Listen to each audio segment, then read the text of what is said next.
కృష్ణ జింకను చంపిన కేసులో బాలీవుడ్ స్టార్ హీరో సల్మాన్ ఖాన్ తీవ్ర విమర్శలు ఎదుర్కొంటున్న సంగతి తెలిసిందే.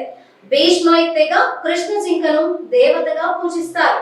ఈ కేసులో సల్మాన్ ఖాన్ దోషిగా తేలిన తర్వాత ఆ తెగకు చెందిన గ్యాంగ్స్టర్ లారెన్స్ భీష్మాయ్ సల్మాన్ ఖాన్ ను చంపుతాను అంటూ బెదిరిస్తూ వస్తున్నాడు.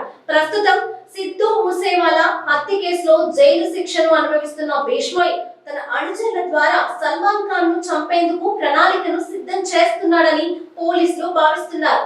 ఈ ఏడాది ఏప్రిల్లో జరిగిన ఒక ఘటన సల్మాన్ ఖాన్ ఫ్యాన్స్ ని కంగారు పెట్టింది. సల్మాన్ ఖాన్ ఇంటిపైన విక్కీ కుమార్ గుప్తా అనే వ్యక్తి కాల్పులను జరిపాడు. ఈ ఘటనలో సల్మాన్ ఖాన్ కు ఏ గాయాలు కాలేదు. అయితే అతను మంగళవారం ముంబై ప్రత్యేక కోర్టులో బెయిల్ పిటిషన్ ను దాఖలు చేశాడు. ఈ బెయిల్ పిటిషన్ లో అతను ప్రస్తావించిన అంశాలు సంచలనంగా మారాయి. ఏప్రిల్ 14న బాంద్రాలోని సల్మాన్ ఖాన్ నివాసం పైన కాల్పులు జరిపిన నిందితుడు తనకు అప్పులు ఉన్నాయని, అందుకే సల్మాన్ ఇంటి మీద కాల్పులు జరిపాను అంటూ వెల్లడించాడు. తనకు అసలు గతంలో నేర చరిత్ర లేదని స్పష్టం చేశాడు.